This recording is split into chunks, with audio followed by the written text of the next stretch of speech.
Welcome back to my YouTube channel. आप सभी का स्वागत है हमारे इस यूट्यूब चैनल में।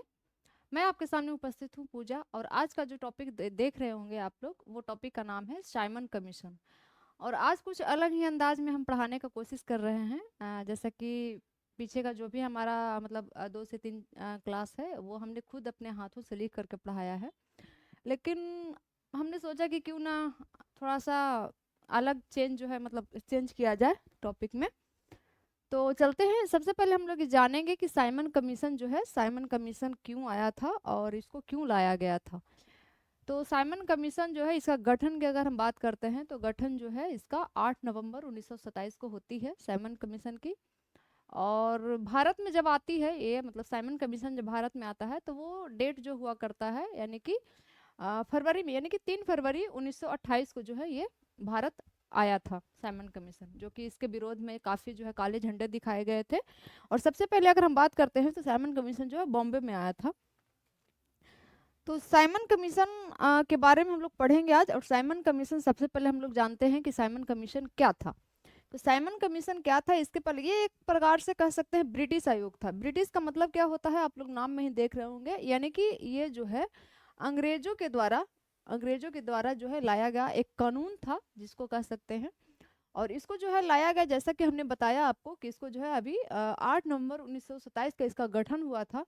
और अगर हम भारत की बात करते हैं तो भारत में जो है बॉम्बे में आया था 3 फरवरी को। इसका काम क्या था बेसिकली, तो इसका काम जो है भारत की स्थिति को जानना और समझना था। मतलब कि भारत में क्या चल रहा है, कितने डेवलपमेंट हुए हैं, कितने, इस एक तरीके से एक लाइन में इसको कह सकते हैं आप कि संवैधानिक जो है सुधार की मतलब जांच करने के लिए इसको, इस कमीशन को बनाया गया था। इसके अध्यक्ष कौन थे, तो सर जॉन साइमन थे। मतलब इन्हीं के नाम पे जो है साइमन कमीशन का नाम रखा गया था, इसको कह सकते हैं हम लोग। नेक्स्ट हम लोग चर्चा करते हैं, ये हम लोग तो समझ गए कि साइमन कमीशन क्या था। तो साइमन कमीशन जो है एक तरीके से अंग्रेजों द्वारा लाया गया एक तरीके से जो है कानून था। और इसको जो है 8 नवंबर 1927 में बनाया गया था। और इसकी काम क्या थी, तो भारत की स्थितियों को जांच करना। और इसको जो है, अब ये हम लोग इस पे चर्चा करते हैं कि साइमन कमीशन जो बनाया गया था उसको भारत में ही क्यों लाया गया था। ठीक है, तो भारत में इसलिए लाया गया था क्योंकि ब्रिटिश सरकार को भारत पर शासन कर रही थी। ठीक है, भारत पर शासन कर रही थी। यहाँ पे थोड़ा सा समझने वाली बात यह है कि 1919 में मॉन्टेग्यू चेम्सफोर्ड सुधार अधिनियम जो कि पारित किया गया था, अब वो देखना चाहते थे, क्या देखना चाहते थे, कि सुधार सही से काम कर रहा है या नहीं। तो इसके पहले थोड़ा सा हम लोग जो है आपको हम समझाने का कोशिश करेंगे कि 1909 में एक आया था मॉर्ले मिंटो सुधार अधिनियम। क्या था, मॉर्ले मिंटो, मॉर्ले मिंटो सुधार अधिनियम। ये मॉर्ले मिंटो सुधार अधिनियम क्या था, तो बेसिकली अगर हम इसकी बात करते हैं तो इसका जो है काम क्या था कि इसके तहत मुसलमानों को, किसको, मुसलमानों को क्या किया गया था, पृथक निर्वाचन दिया गया था। पृथक निर्वाचन, ठीक है। मुसलमानों को क्या किया गया था, तो मॉर्ले मिंटो सुधार अधिनियम के तहत जो है मतलब मुसलमानों को पृथक निर्वाचन की मांग को पूरा किया गया था। अब ये जो है 1919 1919 क्या कहता है इसी के क्रम में। और 1909 में ही इसमें क्या किया गया था कि 10 वर्षों के भीतर, क्या था, 10 वर्षों के भीतर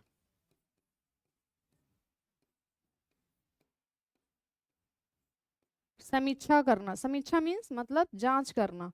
जैसे एक तरीके से अभी वर्तमान में आपको समझाने के लिए मैं बता रही हूँ कि जैसे अभी 1 अप्रैल से आप लोग जान रहे हैं कि जनगणना की शुरुआत हो रही है, यानी कि जो है 2027 में। तो जनगणना से बहुत सारे क्वेश्चन मतलब बन सकते हैं। और मैं पॉलिटी भी काफ़ी अच्छा पढ़ाती हूँ, कभी आप लोग कमेंट सेक्शन में बताइएगा तो मैं पॉलिटी भी जो है एक क्लास जो है आप लोगों को लेकर के बताऊंगी और पढ़ाऊंगी पॉलिटी में। सबसे पहले जैसे जनगणना है, तो जनगणना से ये भी क्वेश्चन पूछ सकता है कि जनगणना की उल्लेख जो है किस अनुच्छेद में है, तो 246 अनुच्छेद में है, जैसा कि मैं याद कर पा रही हूँ। जनगणना जो है भारत की, यानी कि आज़ादी के बाद कैमी जनगणना है, तो 8वीं बार जो है जनगणना होने जा रही है, यानी कि कब, आज़ादी के बाद। ओवरऑल अगर हम बात करेंगे तो ओवरऑल जो है 16वीं बार जो है ये जनगणना होने जा रही है। और एक तरीके से आप कह सकते हैं कि जैसे हर 10 साल पे हम लोगों को जनगणना होती है ये जांच करने के लिए। अच्छा, जनगणना होती क्यों है आप लोग को पता है? जनगणना का मतलब ये होता है कि देश में यानी कि राज्य में, देश में, जो भी आप कह सकते हैं, कितना डेवलप हुआ है। जैसे गांव में होता क्या है ना कि कई बार जब जनगणना करने के लिए लोग जाते हैं तो मतलब जो है क्या होता है कि अगर दूसरे के बच्चे को भी मतलब पता है हाँ ये मेरा ही बच्चा है, ठीक है, दरअसल उनको जो है जानकारी का अभाव होता है, उनको पता नहीं होता है कि जनगणना होता क्या है।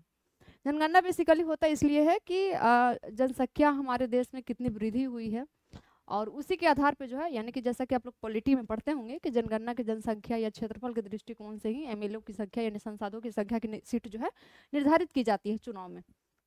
बेसिकली इसलिए होता है, और इसलिए भी होता है कि वो मतलब कि गवर्नमेंट जो है जनगणना के माध्यम से ये देखना चाहते हैं कि जनसंख्या की कितनी वृद्धि हुई है, और मतलब किस क्या किन किन चीज़ों पे जो है हमें काम करना चाहिए, ठीक है। और हालांकि गांव वाले इस चीज़ को जो है अपने तरीके से सोचते हैं। तो बेसिकली यही हुआ था कि 1909 में जो है पार्लियामेंट सुधार अधिनियम के तहत मुसलमानों को जो है क्या किया गया था, तो पृथक निर्वाचन की मांग को स्वीकार किया गया था। अब यहाँ पे आ जाते हैं 1919 में मॉन्टेग्यू चेम्सफोर्ड सुधार अधिनियम। इसमें आप लोगों को समझ में नहीं आ रहा होगा कि आखिर ये अधिनियम था क्या। तो इस अधिनियम की अगर हम बात करते हैं तो मॉन्टेग्यू चेम्सफोर्ड जो है अधिनियम के तहत, यानी कि 1909 में, जैसे कि आप लोग देख पा रहे हैं कि 1909 में अगर हम 10 जोड़ते हैं तो क्या हो जाता है, 10 वर्ष हो जाता है। और 1909 का पार्लियामेंट सुधार अधिनियम, जैसा कि आप लोग पढ़ा मतलब अभी हम बताए आपको कि 10 वर्षों के भीतर क्या करना था, समीक्षा करना था, यानी कि जांच करना था। तो यहाँ आता है मॉन्टेग्यू चेम्सफोर्ड सुधार अधिनियम।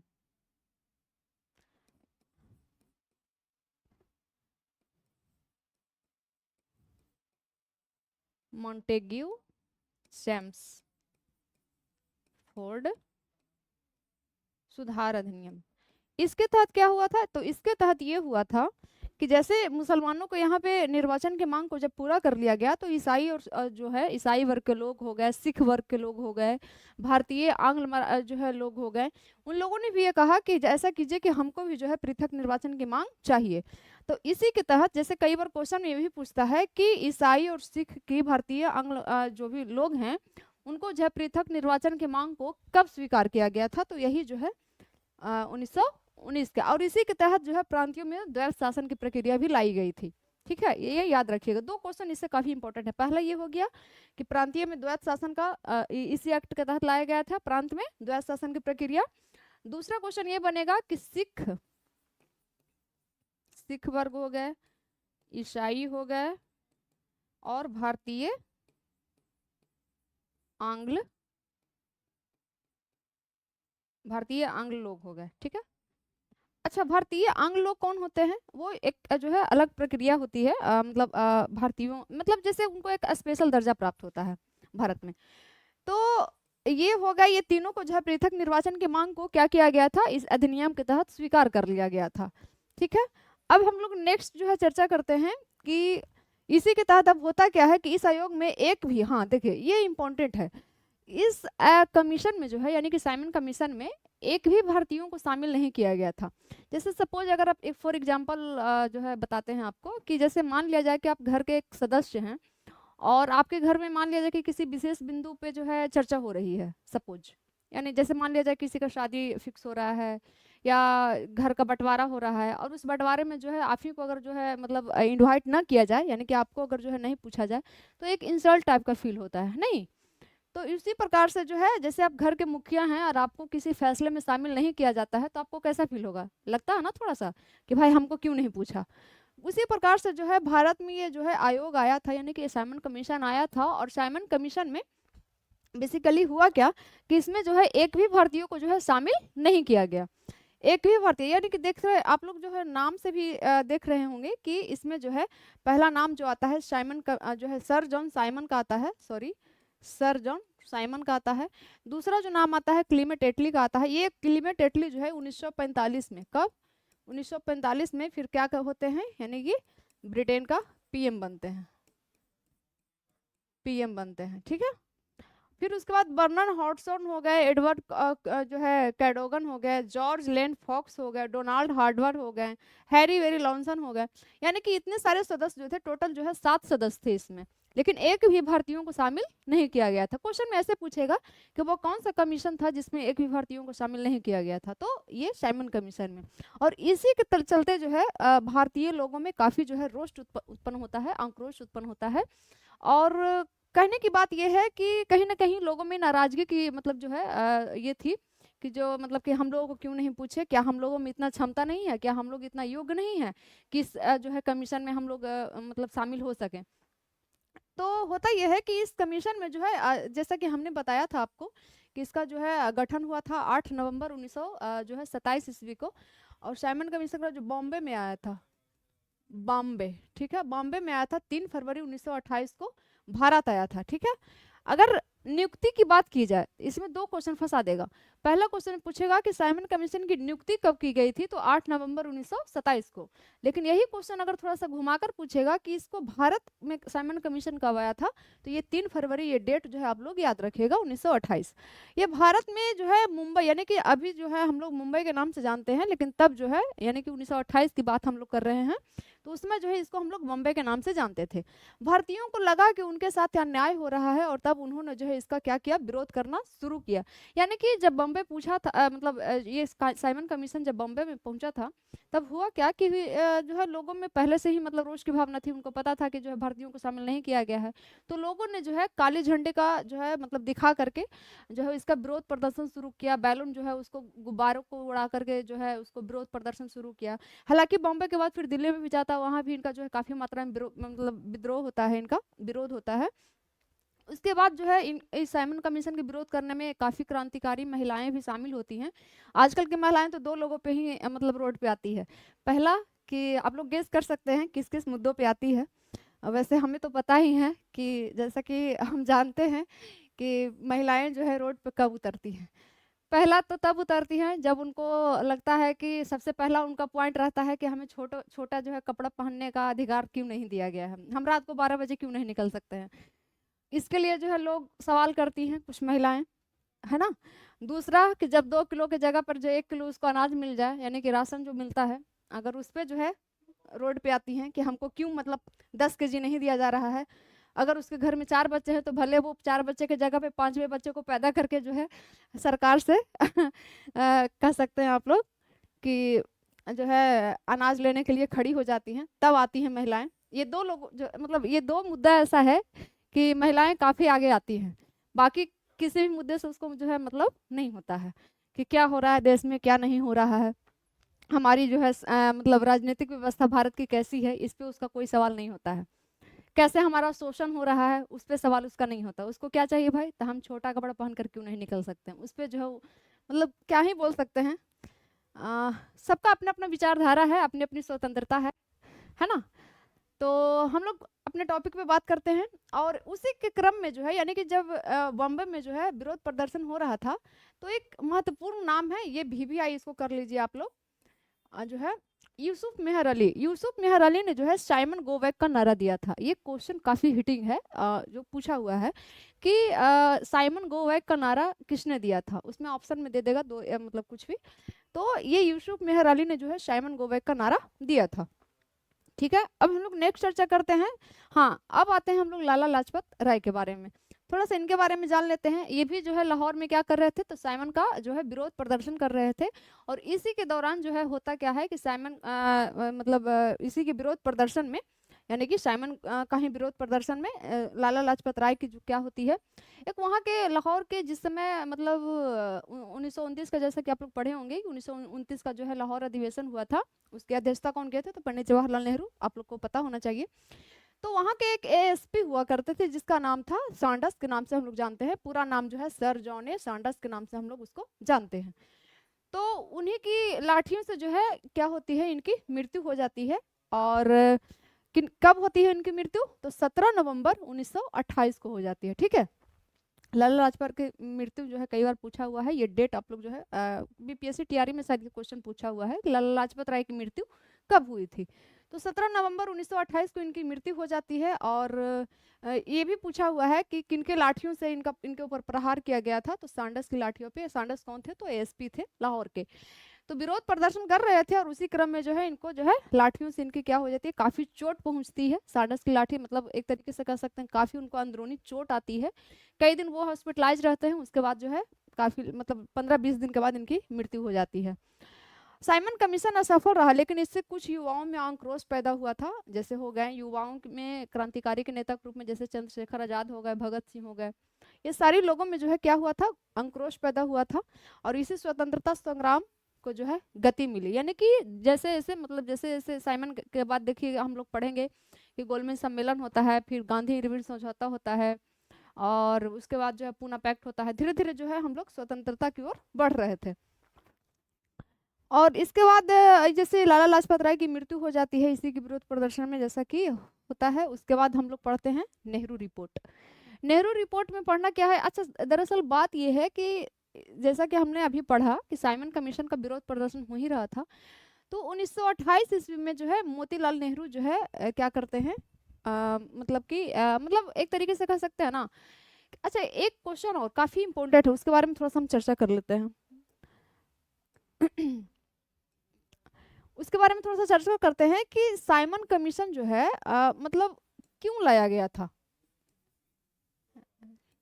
साइमन कमीशन क्यों लाया गया था, इसके पीछे जैसे हमने बताया आपको कि 10 साल के बाद जो है अंग्रेज जो है चाहते थे कि समीक्षा करना, ठीक है। तो समीक्षा करने का मतलब ये हुआ कि जैसे मान लिया जाए कि 1909 में जैसा कि हमने बताया आपके कि मॉर्ले मिंटो सुधार अधिनियम हुआ, फिर जो है उसके बाद 1919 में जो है मॉन्टेग्यू चैम्सफोर्ड सुधार अधिनियम हुआ। उसके बाद जो है उसका अगर डेट अगर हम बात करते हैं, यानी कि अगर 1919 में अगर हम 10 जोड़ते हैं, यानी कि 1919 में अगर हम 10 जोड़ते हैं तो 1929 होता है। लेकिन यहाँ साइमन कमीशन जो है 1927 में ही आया। क्यों? इसके पीछे आप लोग थोड़ा सा सोच सकते हैं कि क्यों आया। तो इसके पीछे भी एक कहानी है। कहानी क्या है थोड़ा सा आप लोग जान लीजिए। ब्रिटेन के पीएम हुआ करते थे जिसका नाम था स्टैनली बाल्डविन, ठीक है। स्टैनली बाल्डविन को जो है कंजर्वेटिव पार्टी से वो बिलोंग करते थे, ठीक है। स्टैनली बाल्डविन को लगा कि हम जो है इस बार क्या होंगे, चुनाव को हार जाएंगे, ठीक है। तो उसको लगा कि ऐसा करते हैं कि अब चुनाव हार जाएंगे किसके विरोध में, तो लेबर पार्टी, यानी कि लेबर पार्टी से उसको डर था कि कहीं जो है लेबर पार्टी की सरकार अगर बन जाएगी। और लेबर पार्टी से क्यों डर था उसको, कंजर्वेटिव पार्टी को? इसलिए डर था कि लेबर पार्टी जो है भारतीयों के प्रति काफी उदारवाद थे, ठीक है। उदार कहने का मतलब भारतीयों के प्रति यानी कि भारतीयों के बारे में सोचना समझना, उनके प्रति काम करना, ठीक है। तो उसी के क्रम में जो है ये 1927 में गठन करता है। और गठन के बाद जो भी प्रक्रिया आप लोगों ने देखा, ये कहानी थी। ये हमने इसलिए बताया आपको कि डायरेक्ट जो है मतलब पढ़ा देने में थोड़ा सा ये होता है, लेकिन उसके पीछे की कहानी अगर आप लोगों से कोई पूछे कि 1927 में ही क्यों आया था, तो आप लोग बता सकते हैं कि वहाँ के एक पीएम थे जिसका नाम था स्टैनली बाल्डविन। उसको डर था, कंजर्वेटिव पार्टी से बिलोंग करते थे, उसको डर था कि कहीं जो हम चुनाव हार ना जाए, इस वजह से जो है इसको लाया गया था। अब आते हैं हम लोग नेहरू रिपोर्ट पे। नेहरू रिपोर्ट को अब जो है इसी के विरोध प्रदर्शन में ही लाया गया था, यानी कि वहाँ के एक सचिव हुआ करते थे।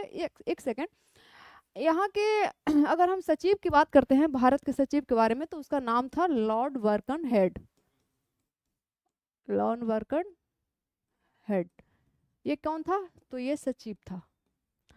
और अगर हम थोड़ा सा चर्चा कर लेते हैं भारत के वायसराय के बारे में, भारत का वायसराय,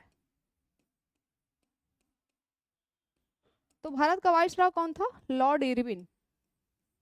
कब से कब तक था, तो 1926 से लेकर 1931 तक, ठीक है। इसका कार्यकाल था, लॉर्ड इरविन का कार्यकाल कब से कब तक था, तो 1926 से लेकर के 1931 तक। तो ये जो है लॉर्ड वर्कन हेड कहते हैं कि ऐसा है कि आप लोगों में क्या इतना क्षमता नहीं है, ठीक है, आप लोग इतना विरोध प्रदर्शन कर रहे हैं, तो आपके अंदर अगर क्षमता है तो हमको संविधान बना करके हमको दे दीजिए, और हम क्या करेंगे कि उसको ब्रिटिश संसद से हम पारित करवा देंगे। तो होता क्या है कि मोतीलाल नेहरू जो है कहते हैं कि ठीक है, हम अपना संविधान खुद बनाएंगे। मोतीलाल नेहरू का ये कहना है। जैसे कि देखिए आप लोग पढ़ सकते हैं कि साइमन कमीशन के विरोध के कारण ही भारत के राज्य सचिव लॉर्ड वर्कन हेड ने भारतीयों से कहा, क्या कहा कि सबकी सहमति से अगर नियम बना लेंगे तो मैं उसे ब्रिटेन से पारित करवा दूंगा। मतलब उन्होंने कहा कि अगर सबका सहमति से अगर आप जो है संविधान बना लेते हैं तो मैं क्या करूंगा, उसको ब्रिटेन से पारित करवा दूंगा। ये किसने कहा, तो भारत के राज्य सचिव कौन, लॉर्ड वर्कन हेड ने कहा। अब हम लोग बात करते हैं कि इस चुनौती को स्वीकार करते हुए मोतीलाल नेहरू ने, कौन, मोतीलाल नेहरू ने कहा, क्या कहा, रिपोर्ट बनाया और उसका मुख्य उद्देश्य क्या था, डोमिनियन स्टेट की स्थापना करना, लेकिन मुस्लिम लीग ने इसे स्वीकार न करने से इनकार कर दिया, जिसके कारण जो है नेहरू रिपोर्ट पारित नहीं हो सका। तो कहीं ना कहीं लॉर्ड बर्कनहेड को ये बात पता था कि संविधान अगर बनाएगा भी तो मुसलमानों जो है इसको खारिज कर देंगे, यानी कि उसको ये बात की जो है अनुभव था। इस वजह से जो है उन्होंने जो चुनौती दी थी मोतीलाल नेहरू को। तो होता यह है कि मोतीलाल नेहरू जो है रिपोर्ट बना करके जाते हैं और लॉर्ड बर्गन के पास, और उसके बाद जो है लॉर्ड इरविन जो रहता है वो क्या करता है, इनकी रिपोर्ट को फाड़ करके फेंक देता है। और इन्हीं के जो एक बेटा हैं यानी कि जवाहरलाल नेहरू, उनको जो है काफी मतलब अपमान का सामना करना पड़ता है। उनको बुरा लगता है कि मेरे पिता के द्वारा जो है बनाए गए संविधान को ये कैसे फाड़ दिया। फिर उसी के बाद जो है फिर वही जो है जैसा कि आप लोग आगे पढ़ेंगे, पूर्ण स्वराज की मांग करते हैं। होता है ये कि पारित नहीं होता है, और पारित नहीं होने के कारण जो है नेहरू रिपोर्ट के बाद जिन्ना ने फिर 14 सूत्रीय मांग की डिमांड करती है। जैसे जिन्ना का 14 सूत्रीय फार्मूला आप लोग को पढ़ना है, उसमें ज़्यादा कुछ नहीं है इसलिए मैं उसका ज़्यादा जो है जिक्र कर, बस इतना याद रखिएगा आप लोग कि नेहरू रिपोर्ट किसने पारित किया था, नेहरू रिपोर्ट जो है, इसमें 2-3 क्वेश्चन आप लोग याद रखिएगा। पहला ये कि नेहरू रिपोर्ट कब प्रस्तुत की गई, तो 1928 में। किसने किया था, उसके सचिव कौन थे, तो मोतीलाल नेहरू, ठीक है। और उसमें एक क्वेश्चन और, तीसरा क्वेश्चन ये पूछेगा कि डोमिनियन स्टेट की मांग कब की गई थी या किस माध्यम से की गई थी। तो डोमिनियन स्टेट की मांग जो है इसी नेहरू रिपोर्ट में की गई थी। इसीलिए जब इसको जो है फाड़ा करके जब फेंका गया, यानी कि इस नेहरू रिपोर्ट को, तब जो है जवाहरलाल नेहरू को अपमान होता है, उनको बुरा लगता है कि मेरे पिताजी के द्वारा बनाए गए संविधान को कैसे तुम जो है फाड़ करके फेंक दिया है। उसके बाद होता क्या है कि उसके बाद जो है उसी गुस्से में कह सकते हैं आप लोग, जवाहरलाल नेहरू ने जो है, यानी कि इसके अपोजिट पहले होता क्या है कि उसके बाद जो है जब ये खारिज कर दिया जाता है तो फिर जिन्ना कहता है कि ठीक है, आप अब जो हम क्या करेंगे, 14 सूत्रीय मांग करेंगे। उस 14 सूत्रीय मांग में कुछ नहीं था, मतलब एक तरीके से सारा पढ़ने का चीज़ नहीं है, वो अपने ही बात, अपने हित के लिए ही जो है इसमें डिमांड किया था कि हमको ये मुसलमानों को मतलब हित के लिए इसमें डिमांड किया था 14 सूत्रीय में कि हमको जो है प्रांतों में मतलब कि चुनाव लड़ने का मतलब अधिकार दिया जाए, जो है पृथक निर्वाचन की मांग को मतलब जैसे आप लोग कर रहे हैं वैसे ही मतलब हमको भी संविधान बनाने की जो है ये किया जाए, उसी तरीके से इसमें कुछ था। उसके बाद फिर होता क्या है कि लाहौर का अधिवेशन होता है, कहाँ, लाहौर में। इसकी अध्यक्षता कौन करते हैं, तो जवाहरलाल नेहरू। अध्यक्षता जवाहरलाल नेहरू कर रहे थे और इन्होंने जो है पूर्ण स्वराज की मांग को क्या किया, मांग की, ठीक है। और 26 जनवरी यानी 1930 को, सॉरी यहाँ पे नहीं लिखा हुआ है, 1930 को क्या हुआ, स्वाधीनता दिवस के रूप में मनाने का निर्णय लिया। किसने निर्णय लिया, जवाहरलाल नेहरू ने। हालांकि उसमें कुछ हुआ नहीं था, ना ही पूर्ण स्वराज की मांग की पूरा किया गया था, ना ही जो है हमारे देश को आज़ादी मिली थी, लेकिन फिर भी जो है नेहरू जी जो है स्वाधीनता बोले कि नहीं ठीक है, हम अपने आप को मान लेते हैं कि हम आज़ाद से मुक्त हैं, यानी कि मतलब हम स्वतंत्र हैं। और इसी अधिवेशन में जो है नेहरू जी ने रावी नदी के तट पर क्या किए, मध्य रात्रि को तिरंगा झंडा फहराया और कहा था, उसमें का स्टेटमेंट भी है। वो स्टेटमेंट क्या है कि मध्य रात्रि पर जब जो है पूरी दुनिया सो रही थी तो भारत अपनी स्वतंत्रता की नींव रख रहा था। ये स्टेटमेंट काफ़ी इंपॉर्टेंट है, इसलिए आप लोग इसको याद रखिएगा। तो ओवरऑल अगर हम देखते हैं इसको तो डोमिनियन स्टेट इसमें जो है पूछा, मतलब इसमें जो इम्पोर्टेंट है नेहरू रिपोर्ट में। उसके बाद जो है लाहौर का अधिवेशन होता है, फिर नेहरू जी जो है पूर्ण स्वराज की मांग करते हैं, और जिन्ना क्या करता है, 14 सूत्रीय का मांग करता है। बस यही ओवरऑल 3-4 क्वेश्चन इसमें इंपॉर्टेंट है, और ज़्यादा कुछ नहीं इसमें पढ़ना है। और नेक्स्ट जो हमारा टॉपिक रहेगा अब उसके बाद जो है यानी कि हम लोग पढ़ेंगे गोलमेज, यानी कि इसके बाद जो है कहते हैं मतलब ये सारा कुछ जब प्रक्रिया हो जाता है उसके बाद जो है गोलमेज में मतलब बुलाने का इनविटेशन आता है, और उसी वही जो है गोलमेज सम्मेलन होता है। उसके बाद फिर गांधी इरविन समझौता होता है, आगे हम लोग पढ़ेंगे। उसके बाद फिर पूना पैक्ट होता है, उसके बाद जो है धीरे धीरे हम लोग स्वतंत्रता की ओर बढ़ते हैं। तो मिलते हैं हम लोग नेक्स्ट क्लास में, नेक्स्ट टॉपिक पे। आज के लिए इतना ही। क्लास में बने रहने के लिए आप लोगों को बहुत बहुत बहुत शुक्रिया। और हमारी क्लास आपको कैसी लगती है हमें कमेंट सेक्शन में ज़रूर बताएं। और एक दो जो है हमें एक सजेशन आया था जो मैं आप लोगों से शेयर करना चाहती हूँ। वो सजेशन ये है कि कहना था कि जैसे क्लास के बीच में थोड़ा सा इंटरटेनमेंट कीजिए, कुछ कुछ कहानियों को जोड़िए। तो हमें ऐसा लगता है कि जितना टाइम हमारे लिए इम्पोर्टेंट है उतना ही टाइम आपका भी है। तो 10 से 15 मिनट के क्लास में हमें नहीं लगता है कि 15 मिनट के क्लास को हम जो है आधा घंटा कर दें और बीच में जो है फालतू की बातें करें, क्योंकि समय जो है काफ़ी इंपॉर्टेंट होता है, वो आपके लिए भी और हमारे लिए भी। 15-20 मिनट के क्लास में हमें लगता है कि सिर्फ पढ़ाई की ही बातें होनी चाहिए। हालांकि वो जो है इंटरटेनमेंट की जहाँ तक की बात है तो वो ऑफलाइन में हो जाता है, क्योंकि ऑफलाइन में काफ़ी जो है बच्चे रहते हैं। तो वहाँ पे जो है बहुत तरह की बातें आती हैं, तो वहाँ पे जो है हो जाता है। लेकिन ऑनलाइन की जहाँ तक बात है, तो ऑनलाइन में जो है उस तरीके से नहीं हो पाता। अगर हम चाहें तो कर सकते हैं, लेकिन हमें ऐसा लगता है कि सबसे पहले जो ज़रूरी है वो पढ़ाई है। तो मिलते हैं नेक्स्ट क्लास में। आज के लिए इतना ही। क्लास में बने रहने के लिए बहुत बहुत शुक्रिया, बहुत बहुत धन्यवाद।